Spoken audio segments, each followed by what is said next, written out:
All right, we are live. We are back. This is the Cheech and Manny music show, music podcast, right? We are your show. We are the people's podcast. I hope everyone is well and safe. Hope everyone had a very good Christmas. Now we're waiting for the new year. We're going to do a little bit of evangelizing today. And yes, I'm talking about religion, but more importantly, I'm talking about the four holy evangelists, the four holy gospels. And in a little Yes. bit, you'll see what we're going to be talking about. But Cheech, my friend, I got the people's bassist, right? The great Cheech Carrero. Thank you, Some know him Manny. as Chris. What's going on, Cheech? Not much. How's it going, bro? How you doing? Dude, life is good, man. I'm vacation, so I've been taking it easy. Doing good in the snow. We had a lot of snow today. It was here in New York, Here in the Northeast. Connecticut. Yep. Yeah, Yep. crazy. You know, yeah, so today's gonna be a special on the Prog Rock. I wrote the Prog Rock Bible, Hmm.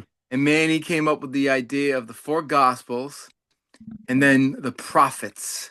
So today we tackled one of the gospels was the gospel of King Crimson, and we're going to tackle the other three: ELP, Genesis, and of course, Yes. Hmm. Um, but first, before we go, just want to mention in the Potter's Field world, very sad.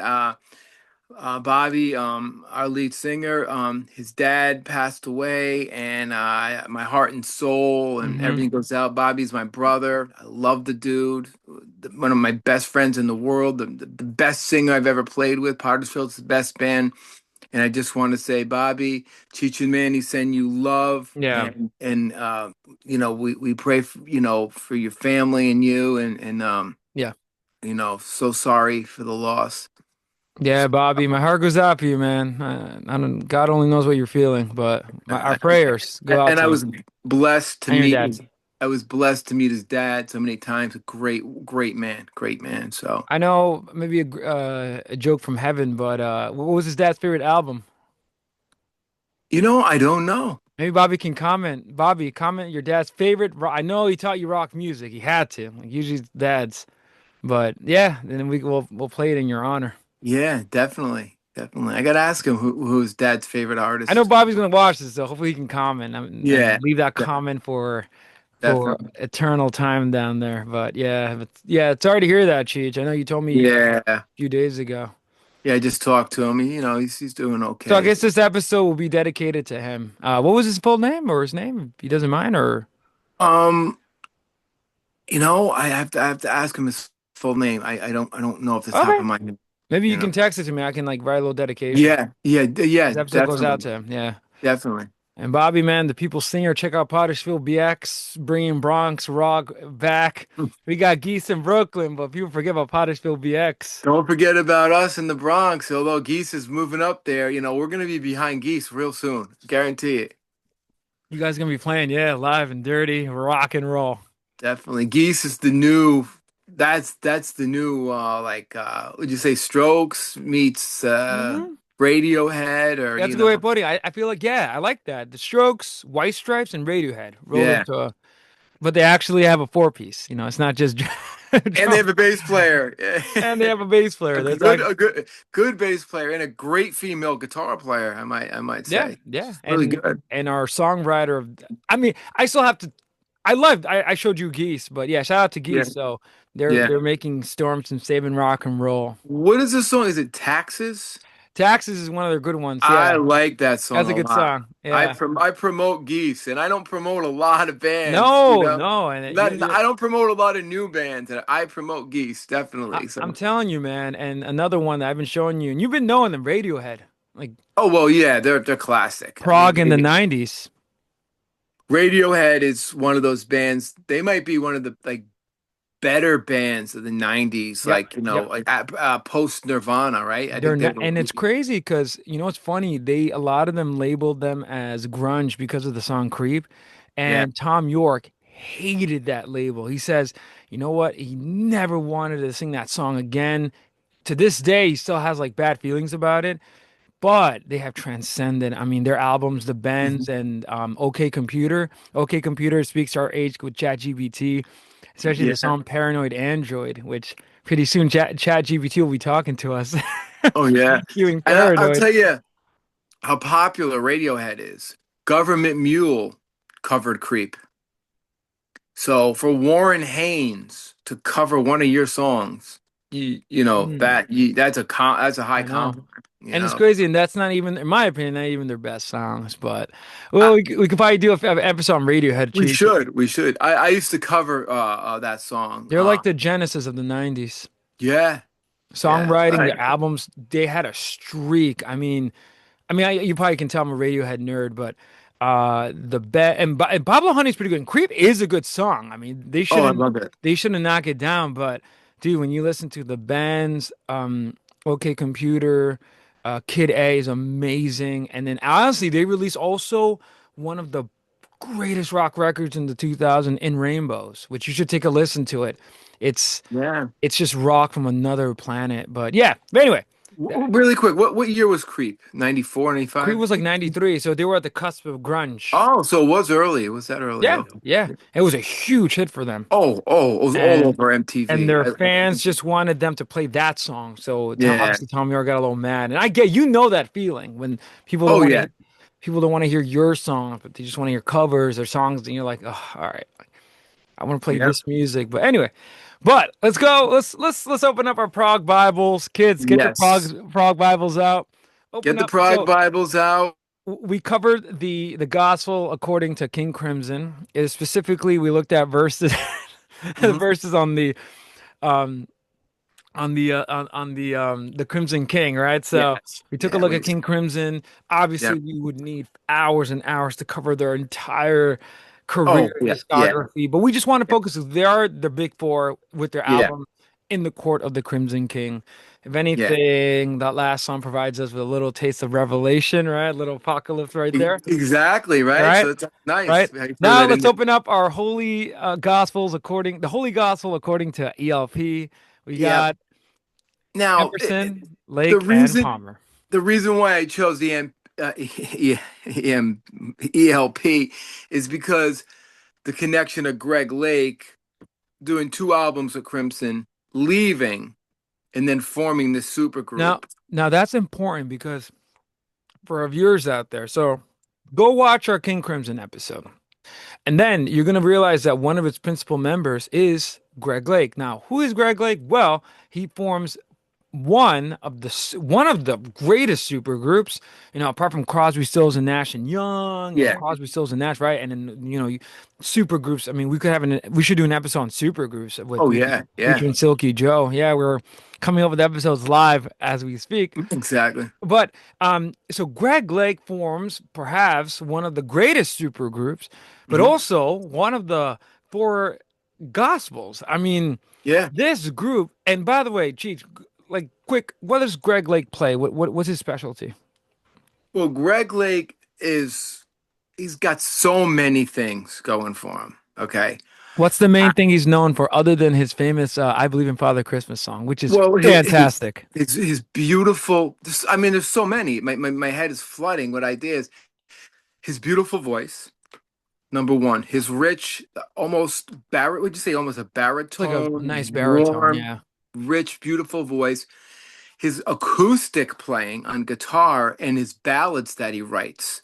Like for instance, Lucky Man, Still You Turn Me On. He wrote all those songs. He wrote the lyrics. Great So songs, by the way. They're up there with. We talked about our soft rock episode. I mean, they were kind of yeah, early soft rock before it was they were taking off. minus Insane Moog, and he wrote Lucky Man when he was a kid. He wrote it as a poem when he was like a child. The guy's a super Dude, that song genius, is amazing. Concludes their debut.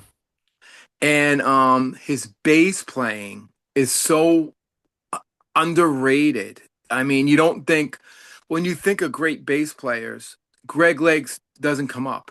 I mean, you know what I mean? Like you think of Mhm. Chris Squire, Geddy Lee, Jack Bruce, Jaco Now, why Pastorius. why is that? Because I will admit, like, it's funny with me. I think I would represent the general audience because I'll be honest, I knew Emerson, Lake, and Palmer. Now, obviously, I'm a huge fan now, but Yeah. I never knew Greg Lake as a bass player. It's odd. It's kind He of odd. has this unique way of playing bass like nobody. And I'll give you an example where he hangs with Jack Bruce on this one, 21st Century Schizoid Man. He hangs with Jack Bruce. He hangs with Chris Squire. You listen to that jam in 21st Century Schizoid Man. Oh my God, is he going nuts? So he can get really high on the neck, Right. and then he can be melodic like Paul McCartney. What was his It's signature bass? What did he play?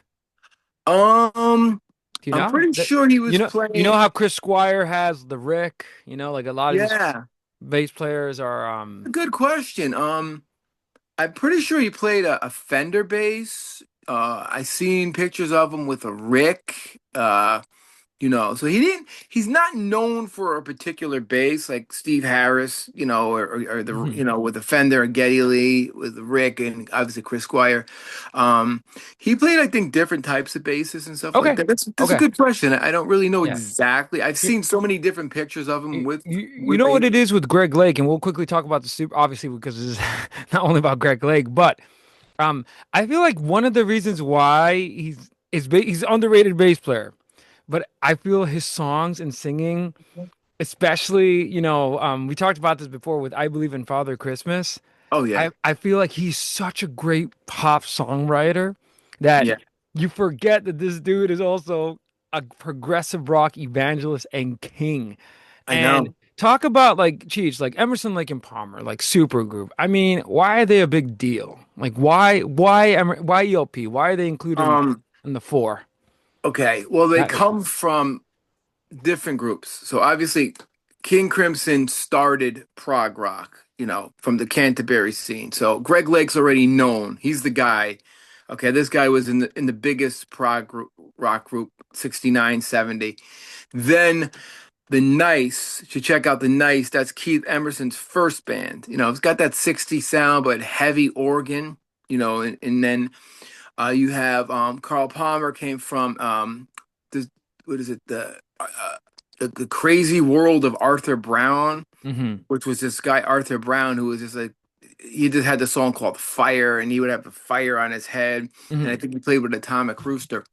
So these three guys get together in 1970, and they're known already, and then they just form this amazing prog rock group taking classical music and rockifying it. Bella Bartok is a Yeah. big name that's Yeah. going to come up, and A- Bach. And You it's know, crazy because I being a classical music fan, I hear it. And it's yeah, funny it's shocking to me how they were popular because I'm glad they were, but a yeah. lot of their songs are so classically influenced, especially the keyboard player. By the way, Oh, Keith oh yeah, Emerson is considered one of the, obviously we're gonna have a future episode on this, but yeah. he's considered one of the greatest keyboard players of all time. He's top. But I hear the classical influence, like they definitely like embody that, like a lot of their albums. And and it's crazy because their albums are a mix of like accessibility with like Yes. some of those great songs like you talked about Like Barbarian, for instance. well, that one is so good, but Yeah. I'm more talking about like Greg Lake's songs, Lucky Man, which by the way, Oh yeah. he Yeah. wrote at the age of 12. Let that sink in. And by Yeah. the way, a little religious connection, 12 apostles, 12 tribes of Israel. I mean, There we go. this dude wrote Lucky Man at 12, and here you and I are Same. working at the temple. You're a songwriter in your own right and Yeah. musician, but man, let that sink in. Yeah. But um, but yeah, Emerson is and it's funny you said that he kind of overshadows the group in a way. Yeah. And your dad, it made me laugh at your dad's Dude, comment. he You thought it was know, one person. He thought that it was all associated with Emerson. Yeah, because Emerson was so nuts on the keyboards, and there was nothing like it except for Jimi Hendrix. hmm Jimi Hendrix was that on guitar. Nobody played keys like Keith Emerson. He comes out, he gets a knife, he puts it in the on the organ, and it's droning a note. He's shaking the organ, he's friggin' humping it like Hendrix was on the guitar. He is no one did that. He was a theatrical guy. Then he had the Moog. He innovated the Moog. So he had all these crazy Moog things. He looked like a telephone operator back in the day. So he innovated that sound of the Moog. Yeah, yeah. The Moog was already out there.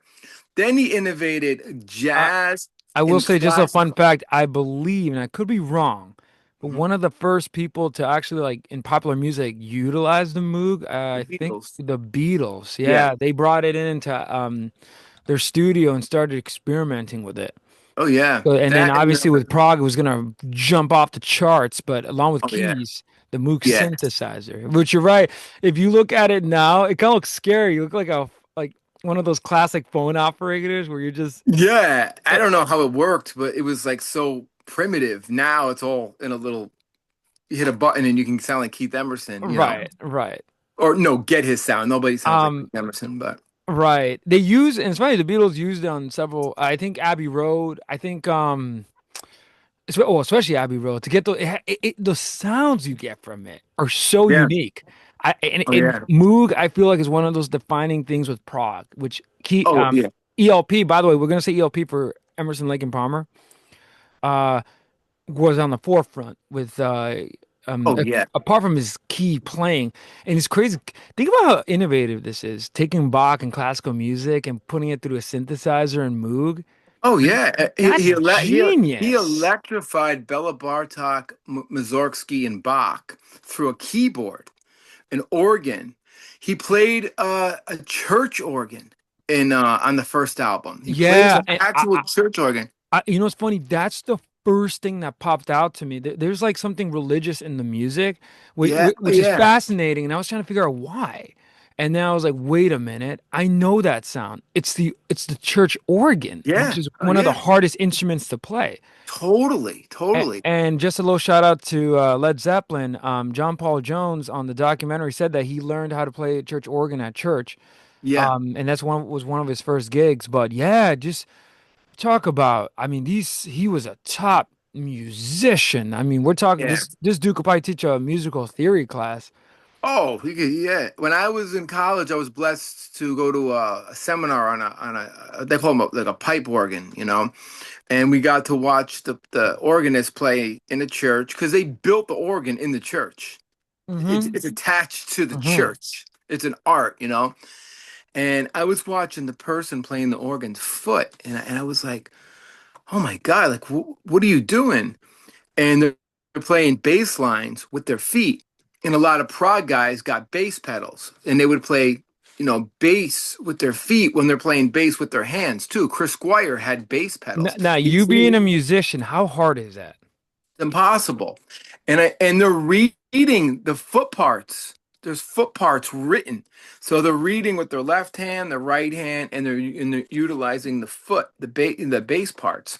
And it almost sounds evil. That's what I love about it. It's Yeah. sinister. It's a sinister sound. Well, it has like a heaven. I call it like a heavenly ethereal. It's like listening to Gregorian chants. Yeah. Gregorian chants are spooky. Like Yeah. when you listen to music from like spiritual music, like a lot of it can level you spooky. And I think the organ is famous for that. Well, And I think Bach made it Bach, toccata and yeah, I was fugue, gonna say Bach is the one that famously.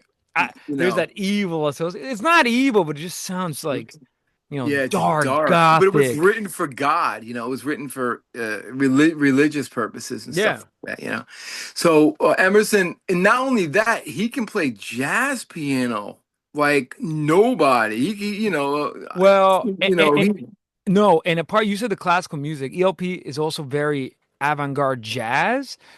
yeah, I'm not saying avant-garde as in like really avant-garde, but a lot of it sounds like Miles Davis's like, what you would hear with his like psychedelic rock fusion that he's going yeah, to do. And actually he yeah, already did.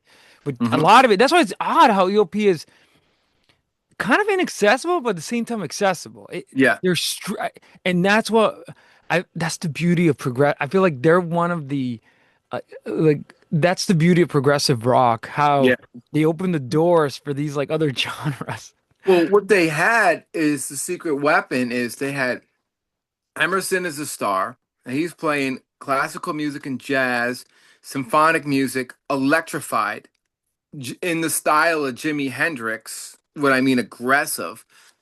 You have the beautiful voice and ballads of Greg Lake and amazing bass lines. And then you have Carl Palmer, who is like Buddy Rich disciple, Man, or yeah. Elvin Jones from And, Coltrane, you and, know? and let's go there. Carl Palmer, who's this dude?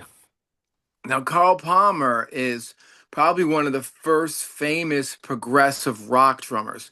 And he's coming from the school of Buddy Rich, and he's coming from the school of Elvin Jones, where there's tracks where he's just like, ripping drum solos on it, on the first album. And you listen to Tarkus, that song Tank, where he's just doing crazy drum solos, and he was doing it in a jazz style, but he rockified it. So what they did is they rockified other forms of music, jazz and classical. And Carl Palmer was so fast. He got his chops from Buddy Rich, that really fast kind of chops, Hmm. and he had great feel. And I think Neil uh, took a lot from Michael Giles and Carl Palmer, and I think he infused that into his playing. Those were definitely, you can hear it, and of course Buddy Mm. Rich. So Carl Palmer, I got to see him play, and oh my God, next to Neil, that's the greatest drummer I've ever seen in my life. Oh Well, my God. well, I was gonna say, who I'm assuming Neil Peart learned a lot from Carl Palmer. Oh yeah, yeah. He I went to think it's school studying him. right. Yeah. Any great drummer, Portnoy, the drummer in Tool, any of these prog drummers, Hmm. they're all gonna say Carl Palmer, Bill Bruford, Alan White, Phil Collins. Those are the guys that obviously Neil. Those are the guys that they studied from. You got to study from those guys to become a great. I mean, in the prog sense of a Yeah. drum. That's a school you go to. You know. So you got Palmer doing all this crazy Buddy Rich shit on the drums. Greg Lake's beautiful voice, insane bass lines, ballads, and he's a great guitar player. No, they Hmm. didn't have a guitar. That's another thing that made them Dude, special. I was gonna say, you know what's funny? I noticed that. Like, I noticed, wait a minute, who's their guitar player? Because usually Right. progressive rock bands, like in the case of King Crimson, Yeah. you had Robert Fripp, Yeah. right? Yeah. The genius. Obviously, Yeah. which he's his own like Mhm. insane guitarist in his own right, insane Yeah. musician. But then I was looking up, wait a minute, who's playing guitar? And I'm realizing Greg Lake is doing it. I'm like, dude, this dude is Yeah. another like just genius. And he's a great guitar player. Like on Carnival Oh. 9, you can hear it. But what made them special is he didn't play guitar a lot. He played acoustic a lot, but most of the time it's bass, keyboards, and drums. Nobody did that, you Hmm. know. And if they brought in some kind of like Alan Holdsworth type of dude or Steve Hackett, it wouldn't be an ELP. It would have been another sound. It would have uh went against Keith Emerson's sound. Keith Hmm. Emerson was the lead guitar player of Emerson, Lake and Palmer, and that's what made them unique. Yes was five individual guys that were masters of their instruments, and they knew how to put it together. Hmm. Emerson, Lake and Palmer was a power, in a sense, a power trio like Cream, but they just did it in a level, in a sound that nobody had that Yeah, sound. That's why they're the most unique of all of the big four. right. And I love what you said there that they, so in a way they're sort of progressive rock's first supergroup. I think one of their first. Well, Am I wrong or right? they are progressive rock's first supergroup. Yeah, Not there was. not the first supergroup. No, obviously not, but the first where you had these three insane musicians and they decided to and essentially they wrote a lot of the Bible on progressive rock. I mean, Yeah. taking what they learned from their bands, which is Hmm. interesting. The only one that technically was very progressive already was Greg Lake and Crimson. Well, the Nice is progressive. The Nice, Are they labeled as progressive though? um, I don't think they are, man. no, I don't think they're No, known you as progressive, but you can hear the. no the Canterbury influence, like. I don't even know if they were Canterbury influence. You can hear Emerson going nuts in the Nice, you Mhm. know. Well, because you can argue any keyboard player in the Beatles, like you can argue. I don't think they were like I don't think they were No, I progressive. wouldn't say they were as, No, as but progressive my as like Crimson, you no, know. but my point is you have the first super group in progressive rock, and certainly Uh, not the last time because That's Oh crazy. God, it's No, gonna get because yeah. we're gonna be talking in future episodes, man. And it's crazy. After ELP, man, they're just getting started because Oh yeah, then they'll yeah, end up joining like Crimson. They're gonna join to form Asia. Some of them are gonna yeah, play for. So you have this sort of like super progressive rock empire that they yeah, built, yeah, yeah, um and yeah, they created some of. They had a run of string of successful, yeah. big, must listen to albums. I mean, I've been listening to them and I realize how amazing they are. Oh yeah. And my story with getting exposed to ELP, the gospel ELP, is my dad because one of the songs that he would talk about and listen to is in the beginning of their trilogy album, Yeah, which that song is, it sounds like, and it's crazy because to me, it doesn't sound progressive, right? Obviously, it sounds more like America, yeah. which I think America were English, I think. Am I They, wrong? they were, they Which is kind were. of funny. I don't know about America. I would love to get them to comment. Did they have an influence from ELP? Because I hear it, especially some of their mystical songs. Yeah, yeah. Um, but then I listen to other stuff. I'm like, what is this? And you hear that keyboard, bum, bum, bum, bum, bum, bum, like Oh yeah, it's proggy. I mean, yeah, and they're known also for their long songs. I mean, the Tarkus is like 20 minutes. It's epic. It's yeah. musicianship. You know. Pictures at an exposition is art rock. Yes. That's art rock That's at art its rock peak. finest. Like Yes, yes. it, Mussorgsky, Bela Bartok, and Bach. Those are the three that Emerson rockified. Hmm. Like when Zeppelin was taking Robert Johnson and Buka White and all the Yep. blues Yeah. guys, Emerson was doing the complete. ELP was doing the complete opposite and taking the old time classical stuff. And at that time, Bela Bartok wasn't too old, but Bach was definitely ancient and rockifying this shit to the next level. Let me just briefly talk a little bit about them. So we already kind of mentioned it, but they were one of the most commercial prog rock bands ever. Yeah. They blended, as we said, classical, jazz, symphonic, folk, and they took classical music to a new level. Like I said, Mussorgsky, Bartok, and Bach. Um, their arrangements now, this is something we got to bring up. Their arrangements were sick. They would go like from one part that's insane and then go to a simple part where it's just the bass and drums going over and over.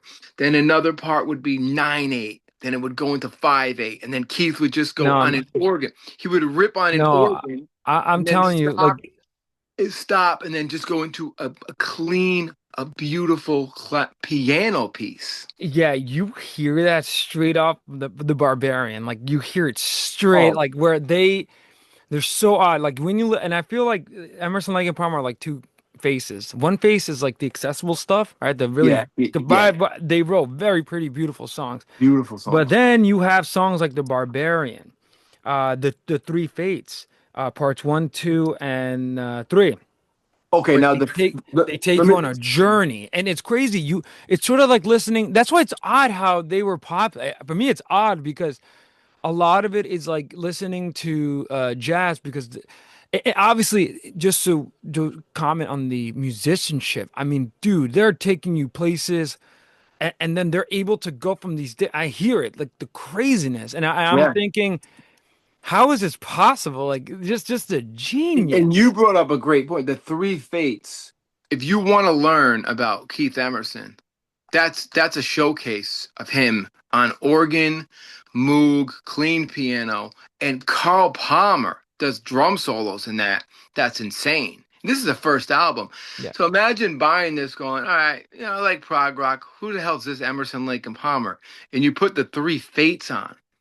And then the concept of the three sisters of fate, the Greek mythology. I forget Hmm. their names. Hmm. So they're putting in this Greek mythology of these three sisters that control fate. Yeah. Yeah. And and there's no words. It's all done through your music It's all imagination. music, yeah. And Yeah. you can clearly hear ELP's influence on songs like Xanadu. Oh, There most is definitely. no doubt about that in my Yeah. mind. Yeah. Like you can hear it, but the thing with ELP is crazy. And again, I could see how today's listeners, if they put an ELP record Yeah. because of their short attention spans, they're not going to be able to get through it because unless you No. put on the simple stuff, like, some Oh, of their, Lucky Man like and Lucky Man is a great Still You classic Turn Me rock On. song. Yeah. But Kids might. I can hear like a new group doing Still You Turn Me On. Like with a girl singer or something like that. I can hear that being Right. modernized in a But remake. this is not no more Chuck Berry simple rock and roll. This is No. now we're reaching Wagner, like Let's put it this way. The Three Fates almost makes Hemisphere sound like AC/DC. dude, isn't that insane? Yeah, dude. I mean, it just No, puts things in and no perspective. disrespect to the gods of No, no, Canada, no, no. but like, Honestly, listening to the ELP records, and I love Rush, so I say so oh, much the greatest. kidding and love, Yeah, yeah. Rush is our and we could favorite do it band. because we're Rush fans. But Yeah, yeah, Rush ripped off a lot of their stuff. I mean, but the thing is, Emerson, Lake and Rush cared about pop sensibility. They wanted to have a chorus. They wanted to be on the radio. You know what I mean? That was in the music. They knew that. dude, ELP was just chasing the art. Like, dude, and they Exactly. win at the end because their records do stand the test of time. I mean, And they did that because it was 1970, and that's what people wanted. If they they they did were that at the in right 19, moment. yeah, if they did that later, they wouldn't be as successful, I Mhm. think.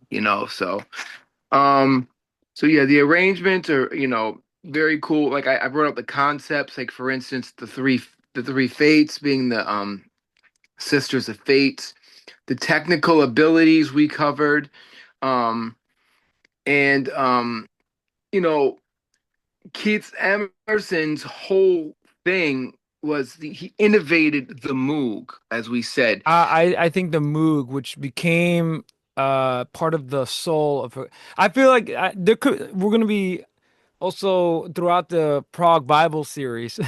We're gonna evangelize, progressive rock here. But it's interesting because I think Moog is one of the defining features, and it starts with Yeah. it was already starting, Yeah. but Keith, I think, was the one that will, Oh because yeah. of him. Yeah. He went on, evangelizing and Yeah. brought the Moog to all sorts of rock bands, and Oh they yeah. Yeah. started to utilize it. And Yeah. you can hear these sounds and mostly great progressive rock records, Oh yeah. even Rush. Oh well. Oh, You definitely Getty. I think Getty, when he picked up the keys, was thinking to himself, "Well, I'll never be Keith Emerson, but I want to get those sounds." Mhm. And he did. And he did. And he did. And Rush immortalized the Moog on Tom Sawyer. I mean, they Yep. made it. They made it. They Yeah. took Keith Emerson's, like, Keith Emerson was like Robert Johnson, and then Dude, of actually, the that's a Moog. great point. Tom Sawyer sounds like the beginning of Barbarian. Like it's kind of Yeah. crazy. Yeah. The influence, Rush. Yeah. And it's Maybe sad, I and I that's why don't Rush think were hated when they released because that music wasn't cool anymore. But I they don't didn't know. care. Getty never I never knew who Getty's influences were on the keyboards. I never It's really interesting, thought right? about it. Yeah, because But I at would first he was definitely. influenced by the bands like Led Zeppelin, like he was Oh a hard yeah, and the rock player. bass. Yeah. And I think when they started to become more progressive, it's interesting what was his influences because, obviously they took a lot from ELP and you can hear it.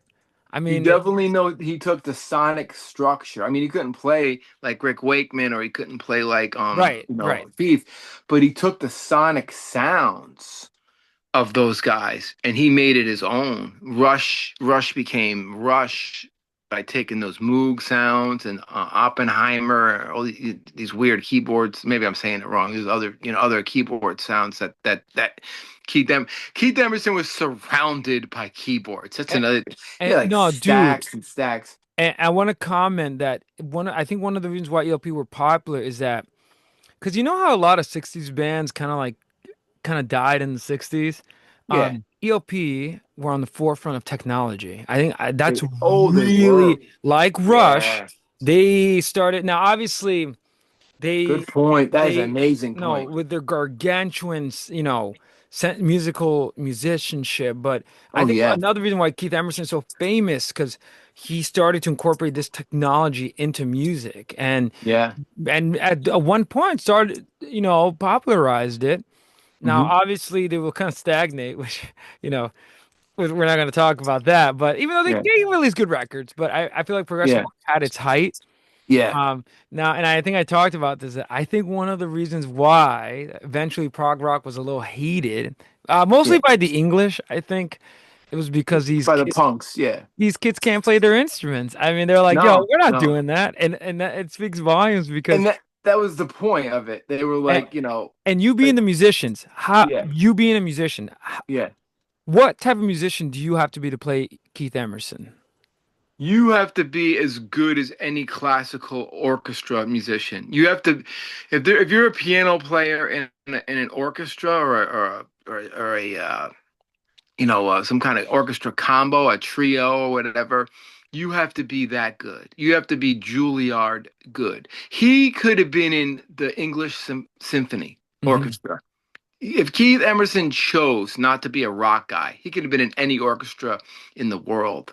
Right, Or he could have been a solo pianist and just did interpretations of, say, Horowitz, right, or right, went out there and he in Rachmaninoff. He could have done a whole Rachmaninoff album if he wanted to, but he loved rock.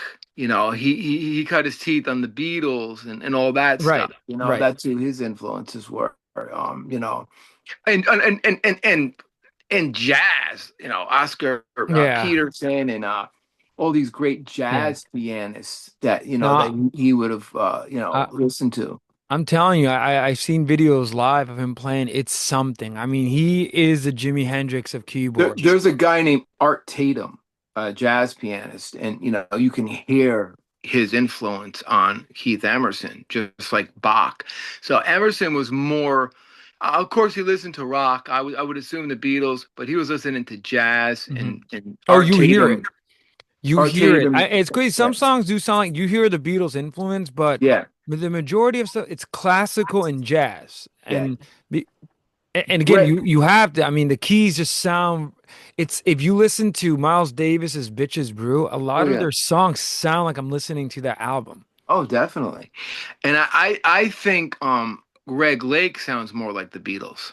Yes, yes, He has a yes, very John Lennon-esque, yes. not voice, but phrasing. There's a Yeah, phrasing yeah. that he has, and Carl Palmer looked like Ringo in a weird way.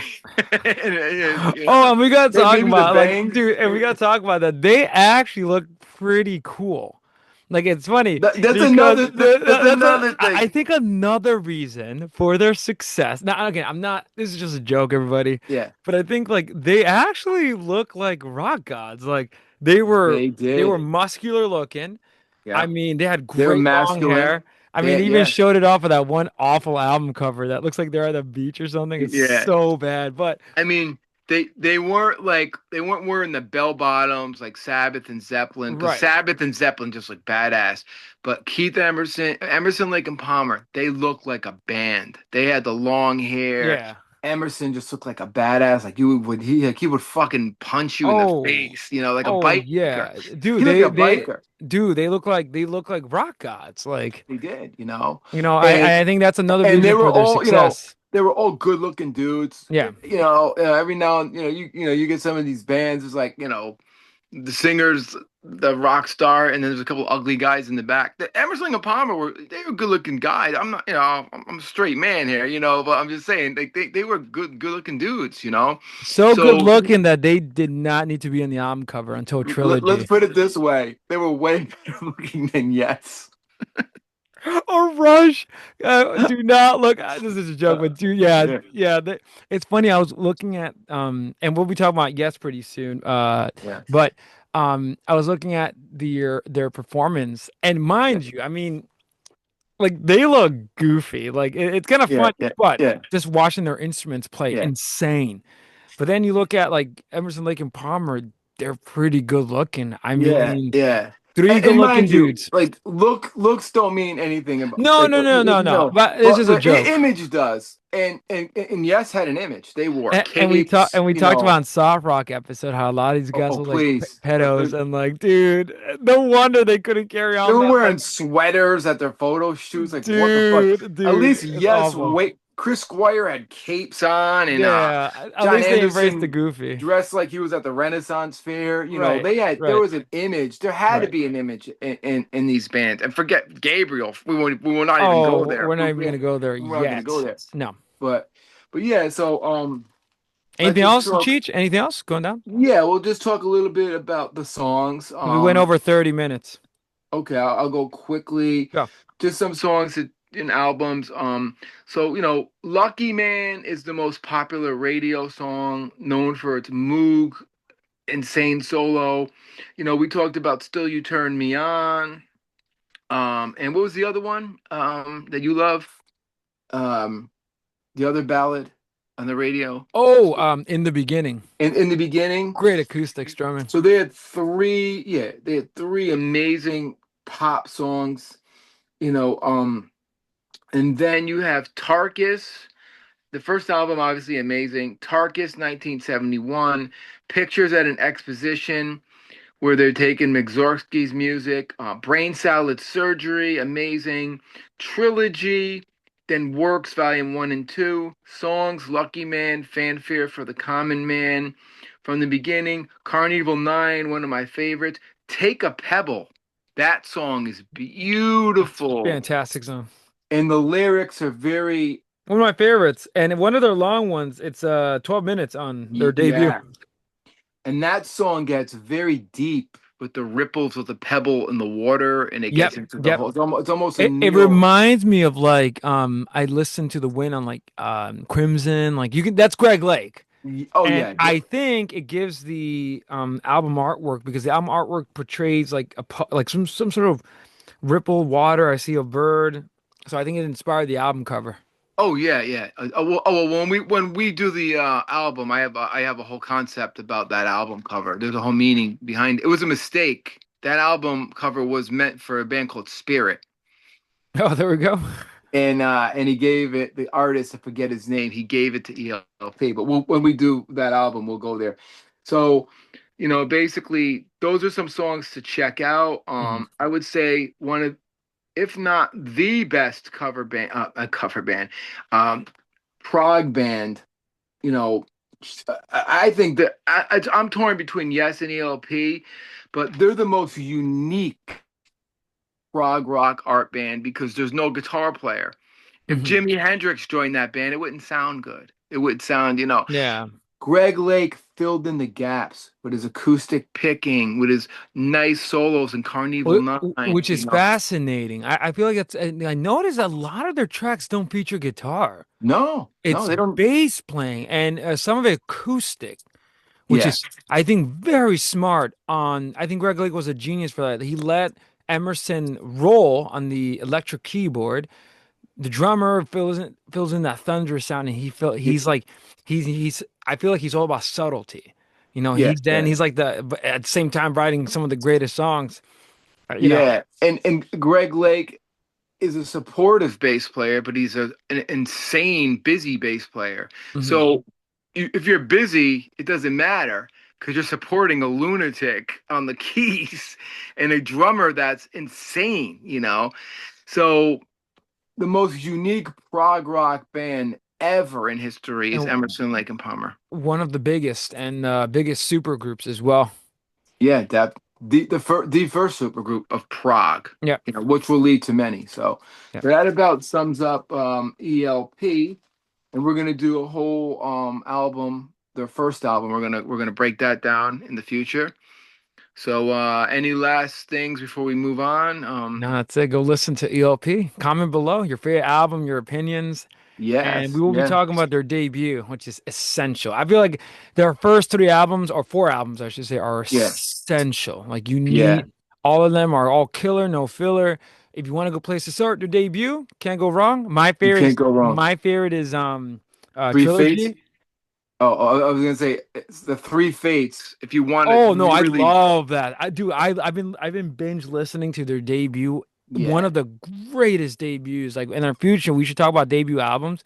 yeah. That's gonna be like on the list because Oh yeah.